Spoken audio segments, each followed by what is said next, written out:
Only 1 in 8 British militants who fought alongside terrorists in Syria and Iraq have faced prosecution after returning to the UK. Lord Keane, a Home Office spokesman, said the Crown Prosecution Service conducted just 35 cases involving 54 British nationals accused of joining Takfiri groups in the 2 Arab countries, with another 13 cases ongoing. Yet, since 2012, an estimated 400 British citizens have joined the Daesh Takfiri group and Al-Qaeda-affiliated militants before returning to the UK. Officials say at least 800 UK nationals fought in Syria and Iraq in terror groups. Experts believe they pose a major security threat to the UK, with many returning undetected.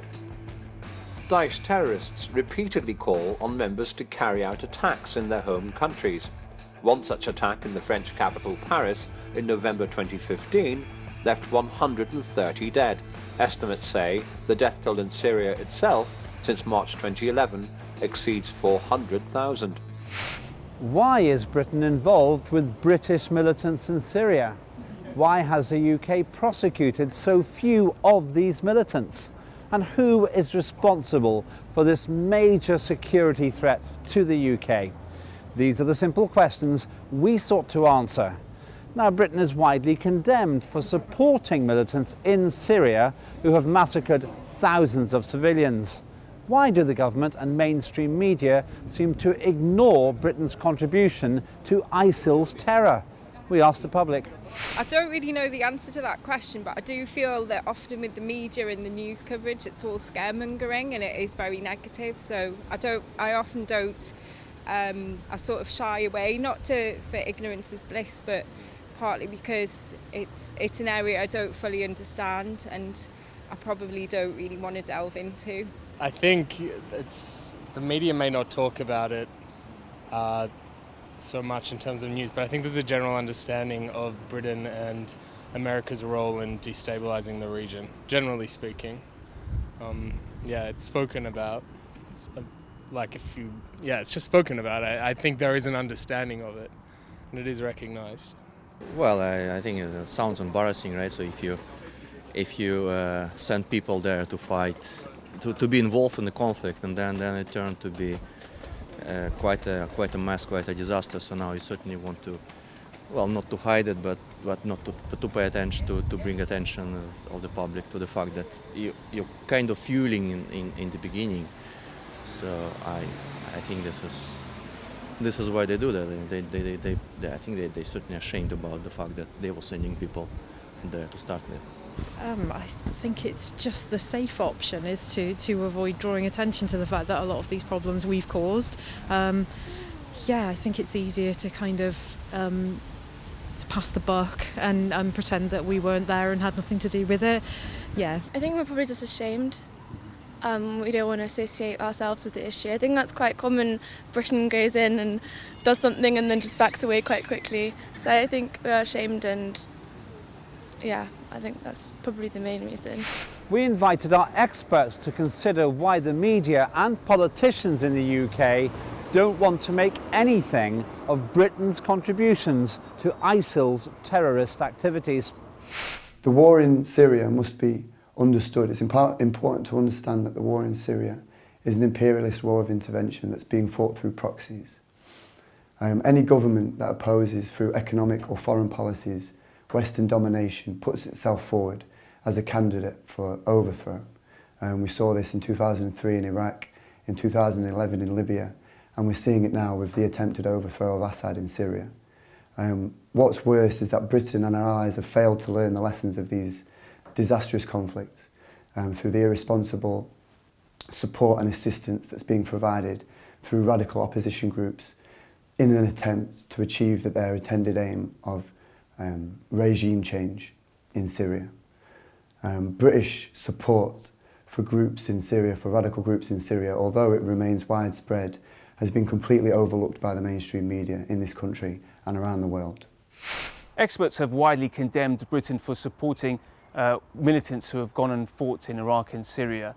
And this poses the question, why does the government and the media seem to ignore their support and their contribution to the rise of Daesh? Well, I think, in my opinion, is that if such a conversation was to have had about Britain's role in the rise of Daesh, this will be very embarrassing for the British government. This will obviously expose the British government's role in such an event, and I think this will be very damaging for them. And that is why not only are they trying to ignore what's happening, I think they are trying to cover up some of the things that they have been doing over the last few years inside Iraq and Syria. So I think that's why we're not having an adequate or sufficient discussion over the events and the contribution of Britain's role in supporting ISIS. Britain's intelligence services have been condemned for using British terrorist sympathisers to fight against Syria's president. Is Britain's involvement with British militants just reckless or something more sinister? Here's what the public thought. Well, I think it's worrying, and to have an opinion on things like this, which I've got my own view. I think, including companies that sell things to companies abroad that make arms and weapons, and we just don't know. We don't know why they're allowed to do this. Surely, when there's those sanctions against Cuba in America, there's quite a big definitive statement about, we don't like this, so therefore we're not going to support you. We don't seem to have that here. It's almost the quick buck to be had, we can turn a blind eye, which is worrying. It does seem reckless, yes. Why do you feel it might be reckless? I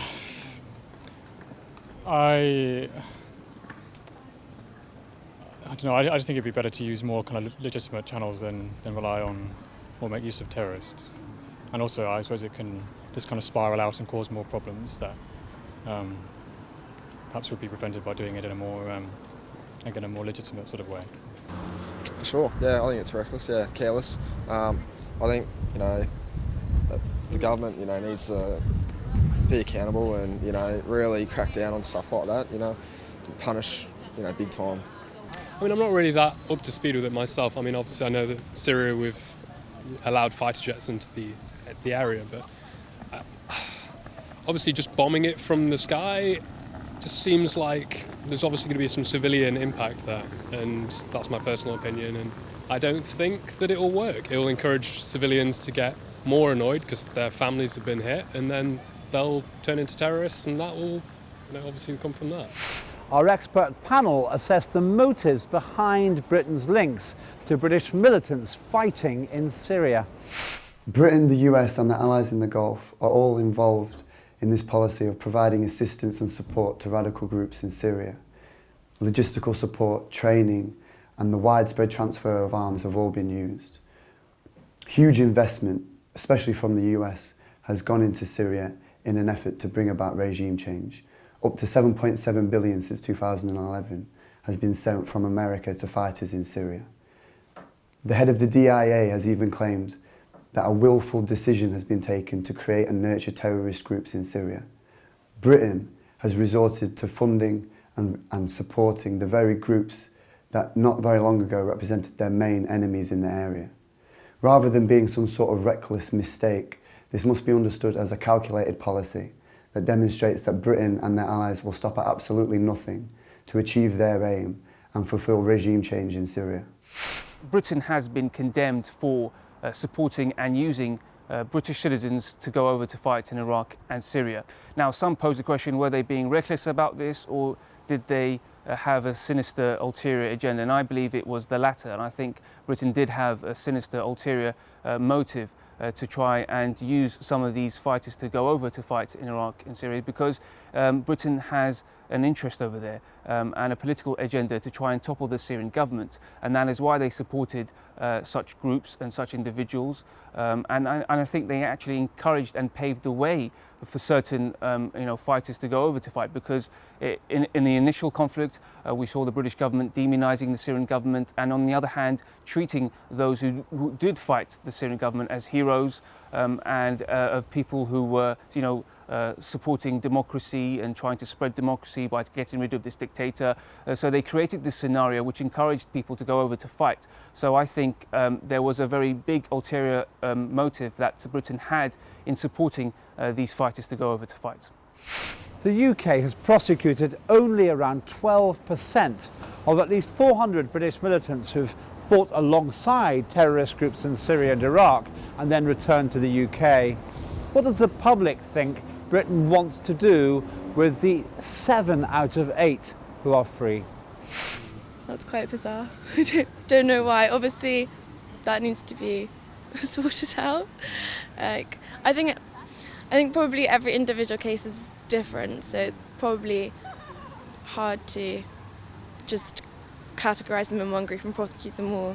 But I think that's definitely a strange statistic. Well, I mean, if they are the people that the government themselves encourage to go there, then, I mean, it would break the deal with them if they prosecuted them, no? I mean, they would be prosecuting their own people, so I guess that doesn't make sense. I don't know. I'm not an expert in the legal area about this, but I guess it might not be easy just legally to prosecute for a militant activity in a third country while you haven't actually caused any damage to within your law. So it hasn't been damaged to the UK directly. So maybe it's not possible to prosecute them. Dread to think. I suppose maybe it's hard to prove what the reasoning for going was. I really don't know. It evades logic. That was not a number I was familiar with, but that does evade my logic. Well, if you're saying that 7 out of 8 people, or in whatever volume or ratio of people, aren't being prosecuted, at the end of the day, my viewpoint of anything to do with the government is the fact that how can I trust the government when all I've ever seen in the media is that they're all very untrustworthy, whether it be through their marital choices, their expenses scandals and everything else. So I think when it comes to, things that are happening in other countries, especially Syria, like, why would I believe or trust anything that was happening or wasn't happening? Is there evidence to indicate the UK's intentions for the vast majority of British militants who return without prosecution, having fought in Syria and Iraq? Is the expert view. Because of British support for rebel groups in Syria, they're also complicit in the use of force of these groups, which is one of the reasons that individual prosecutions for returning fighters is very low. As was seen with the case of Berlin Gildo, whose prosecution was abandoned when it came to light that the very group that he was being accused of supporting was actually receiving official support from the British government and their intelligence agencies. This is an extremely irresponsible and dangerous tactic on the part of Britain. Not only are they contributing to the destruction of Syria, but through their complicity in the use of force of these organisations in Syria, they're also unable to prosecute individuals, which poses a direct threat to this country. The Home Office has released some data that shows that they have prosecuted only 12% of British fighters who have gone over to fight in Iraq and Syria. So this poses the question, what about the other 90% of those who haven't been prosecuted, who are inside Britain? And we're talking about hundreds of people who have gone and fought inside Iraq and Syria, who have very well have committed war crimes, who have very well joined terrorist organisations like Daesh and Jabhat al-Nusra. And what is going to happen to these 90%? And there are many reasons as to why they haven't been prosecuted. And the fact that they haven't been prosecuted, in my opinion, shows, I think, that the government doesn't treat their crimes very seriously, doesn't treat what they did very seriously. And I think they've been very lax. They are in haste to try and get them from being prosecuted because they don't feel that what they were doing was very serious, and also because some of those people who did join these organisations and who did go over to fight are fighting under the umbrella of what the British government consider as moderate rebel groups. So for them, this isn't a serious matter, and there are other factors such as the fact that they would like to use some of these people to monitor them to see what kind of links they have on the ground with other individuals and groups. So this is, if you like, for them to gather more intelligence about these particular people. And also there have been people who have come from Syria and Iraq and who've said, look, we were naive, we went there to fight, but we found out that this wasn't what we were expecting, so please forgive us, please allow us back in, and please don't prosecute us. So there's been many factors as to why Britain aren't prosecuting the other hundreds of British fighters who have gone to fight in Iraq and Syria. Experts say Britain not prosecuting British militants is alarming because they pose a major security threat to the UK. Who do the public blame in the government for that decision? I think the government are the ones that, as I said, are accountable. You know, it's in their hands, and they're the only ones that can kind of change the. I suppose the ultimate responsibility has to go with the Prime Minister, I guess. But I don't know who else to pin it on. Well, I think there needs to be a broad responsibility. I don't think it's fair to put it on the shoulders of one person, similar to what happened in the credit crunch. You know, you can't just blame the CEO of the banks. It's got to be the people that are underneath supporting him, because you can't know everything. The whole government, I guess. I'm not sure. Is it always with the top guy, Cameron? Does he make the decisions? I don't really know how the cabinet works into that degree. I'd expect his advisors would say, this is what we need to do. So I wouldn't know who it is. I think there'd be some more informed people than me, and even than the Prime Minister, who say, this is what we need to do. You say yes or you say no. The British policy of supplying assistance and support to these groups in Syria has effectively tied the hands of the courts in this country when it comes to achieving an individual prosecution against returning fighters from Syria. This policy of assisting rebel groups in an attempt to achieve regime change in Syria or wherever it takes place must be challenged, and it must be reversed. And fighters who have fought in Syria, who pose a threat to people in this country, must be prosecuted. Experts say that the fact that the British government have not prosecuted the majority of those who have just come back from fighting in Iraq and Syria is obviously very serious indeed. And the question here is, who do you blame for that? Well, in my opinion, I think there is a collective blame. On the one hand, I blame the Foreign Secretary for not doing enough to put pressure on the international community, on Turkey, for instance, to stop British fighters from entering Iraq and Syria. On the other hand, I blame the Home Secretary for not obviously doing anything about prosecuting and charging and sentencing those who had just gone out to fight in Iraq and Syria. And I also put the blame on David Cameron, the Prime Minister, for not raising this as an issue. He obviously seems to blame Jeremy Corbyn, the leader of the Labour Party, for sympathising with terrorism and being a threat to Britain's values and interests, while on the other hand, people who are a very serious threat to Britain's values and interests and who are actually, carried out terrorist activities, he doesn't seem to really take too much notice about them and doesn't really find ways to try and get them prosecuted quickly. So I think there is a collective blame, and I think those three are the main people to blame. ISIL terrorists have repeatedly called on members to carry out attacks in their home countries, similar to those in Paris.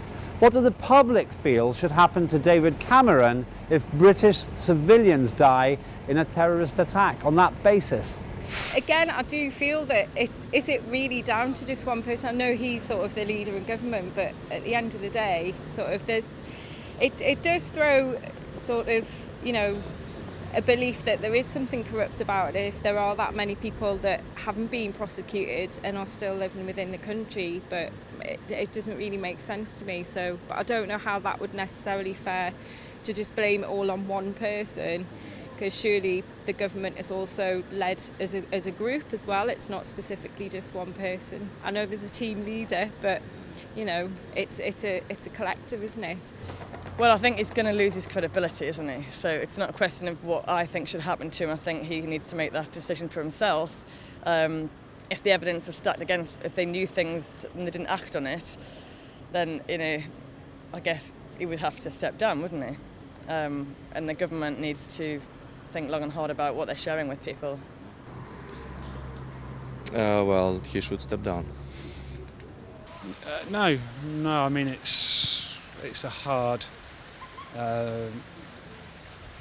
kind of terrorism is what it is. Somebody could just, the brain could flip and they could go and do something tomorrow, and who can stop that? Who can do?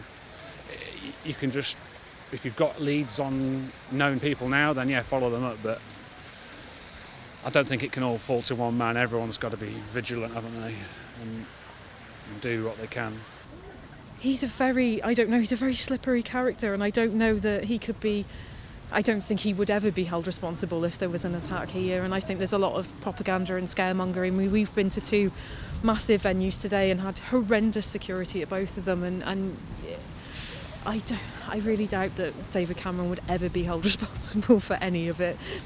He seems to be Teflon. He seems to get away with everything. So I doubt he would ever be held responsible. If it was proven that these people were linked to a terrorist action that took place, then he would need to be held accountable, because ultimately it is his responsibility as the figurehead of our government. So, yeah, and I don't know what the right way of holding him accountable would be, but something should happen. Our experts explained their opinion about the appropriate action against the British Prime Minister if some of the terrorists returning to the UK commit a terror attack against civilians. For many years, Daesh have been threatening to attack Britain and other Western capitals. I think if such a thing did ever take place, if a British citizen who was previously part of Daesh was to carry out a terrorist attack in London, I think this would be immensely grave for David Cameron in particular. And the question here is what should happen to David Cameron if such a thing was to take place? I think there should be an immediate inquiry that first should ask the question, how is it that the intelligence services were unable to prevent such a thing from happening when Britain has the biggest surveillance system in the world? Second thing, I think there should be a huge scrutiny on David Cameron's foreign policy blunders that he has made over the last few years on the issue of Syria. I don't think that's had enough coverage. I don't think this discussion is, had enough adequate, airtime and discussion around this. So, and I think obviously David Cameron should resign on the back of his, the huge mistakes and the foreign policy blunders that he's made over the last few years. But I don't think that's going to happen. And what is going to happen is that the government are going to try and deflect blame from themselves. They will try to blame Islamic terrorism, and the media will just churn their propaganda. But there is another serious issue, and the fact is that British citizens have already been killed by Daesh terrorism. It was in June of 2015 that in Tunisia, in a hotel, 30 British citizens were killed by Daesh terrorists. So why is it that we have to wait for an attack in London for the British government to wake up to the threat of this extremist threat? Why aren't they dealing with it now, and why can't they prevent it from happening by prosecuting some of those who are in this country who are part of ISIS? The British government claims it has wide powers to disrupt travel to conflict zones and manage the risk posed by returnees. Yet Britain failed to prosecute 7 out of every 8 militants returning to the UK after fighting alongside terrorists in Syria and Iraq. There can be only 2 credible explanations. Either they don't care, or they have another motive, to destabilise the Middle East, or even more alarmingly, the United Kingdom itself.